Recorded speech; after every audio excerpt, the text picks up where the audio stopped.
thank you for tuning into part 2 of the prequel. In doing so, you have allowed your mind to venture into some of the various possibilities. You have journeyed outside of that itty-bitty box defined by the mass media and those with solemn corporate monetary interests. You have reignited the fizzled spark. Hey, if nothing else, no Earthlings were injured during the making of this series. Part 1 showed proof of every planet, moon, and rock for that matter, in our solar system experiencing some dramatic changes. These changes have been acknowledged by the mainstream media and NASA, but not highly publicized like carbon emissions here on Earth get discussed on the regular to help usher in cap and trade, but I digress. Remarkable global warming.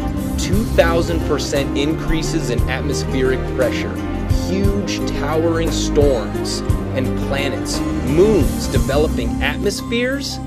There is simply too much science on the table right now not to acknowledge it.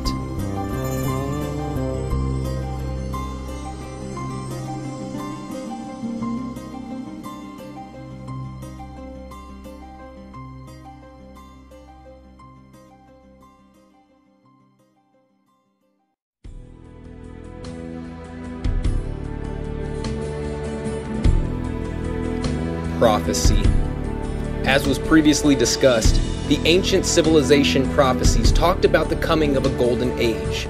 Hollywood talks about the end of the world. Let's assume that the prophetic event, whatever it is or is not, won't happen overnight. That it will happen or is happening over the course of a number of years. What we seem to be experiencing is an intersection of scientific fact and prophecy.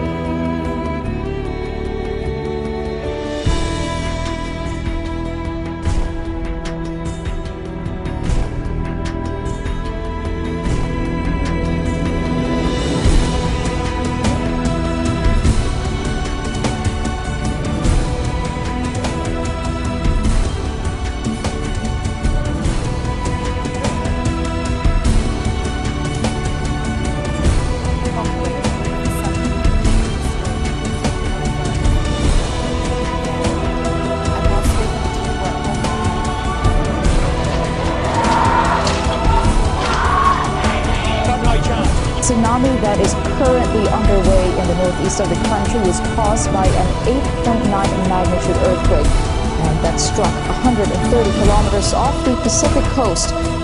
Aftershocks have been felt within the last few minutes, and so far, 23 people are confirmed dead. But that number has been rising and is expected to rise.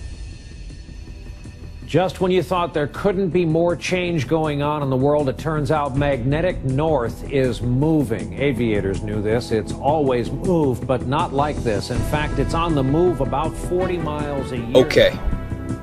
So we know that our solar system is heating up rather dramatically in some instances, causing some big changes on every planet.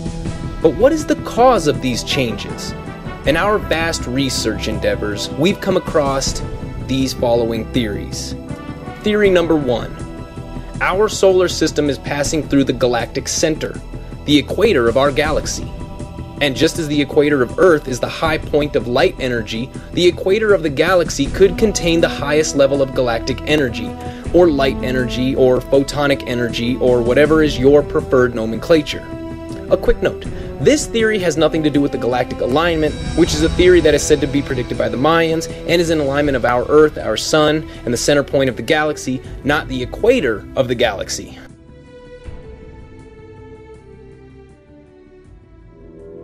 In the Milky Way, which is an active galaxy, our solar system cyclically moves above and below this galactic plane. As stars and planetary systems, including our own, approach this galactic plane, the gravitational influence increases, which disturbs the stability of each planet, including Earth. The passage through the densest portion of the gravitational plane is the direct cause of the devastating cycles and pole shifts that we see recorded throughout Earth's history. This cyclic nature of our solar system as we move through the Milky Way is precisely how many ancient civilizations based their calendar systems. The Mayans themselves describe what they refer to as the Dark Rift, or the galactic plane, in ways eerily similar to those of modern scientists and physicists. researchers and scientists agree that we are indeed approaching the end of what the Mayans define as the current age. Even though many science groups are still debating the full implications of what passing through the galactic plane will have upon Earth, we have already begun to see the early stages that the increased gravitational influence is having upon our world and other planets in the solar system. As we approach the gravitational plane, we will continue to experience severe weather and ecological effects such as earthquakes, tsunamis, hurricanes, and volcanic... Theory number 2.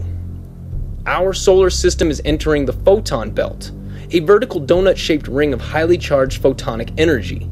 This energy is originating from the main star of the Pleiades constellation, which many astronomers believe to be a part of our solar system. If this is true, our sun revolves around this central sun of the Pleiades and could be entering into this ring of photonic energy. While there is not a lot of physical proof that this is indeed what is happening, there are some highly respected scientists who believe that this is far from impossible. So, our final stance on this theory? Plausible, but not likely. Theory number 3. The center of our galaxy contains a giant black hole with a density equivalent to millions of suns. In the study of black holes, some scientists believe that black holes actually pulsate, like a heart. This pulsating creates ripples of energy which expand out in evenly spaced intervals. The black hole in the center of our galaxy is slowly absorbing stars and planets and energy at a very intense rate. The energy that goes into the black hole needs to be expelled eventually and does so in these ripples. This would mean that our galaxy's black hole would also be pulsating these walls of energy throughout the galaxy.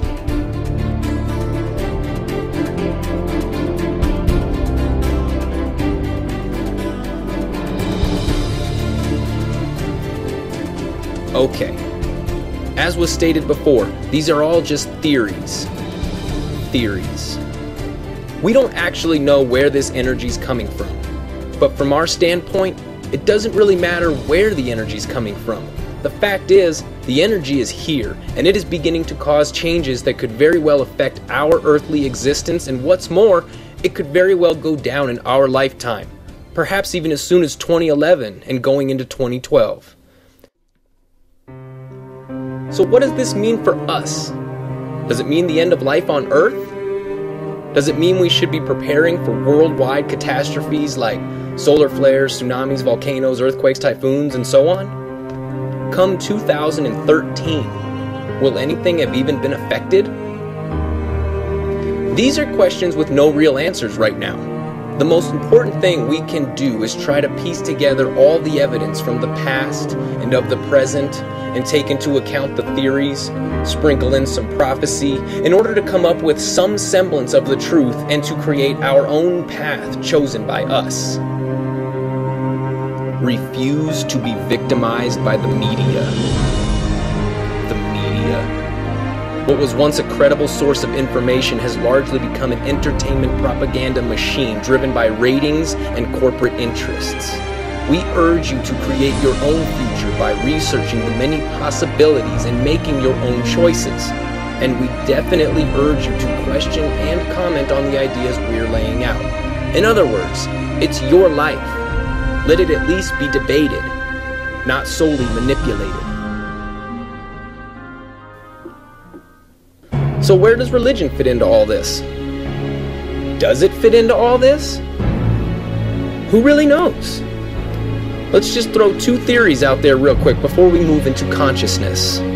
Theory number 1. For the sake of time, let's just take the big three: Islam, Judaism, and Christianity.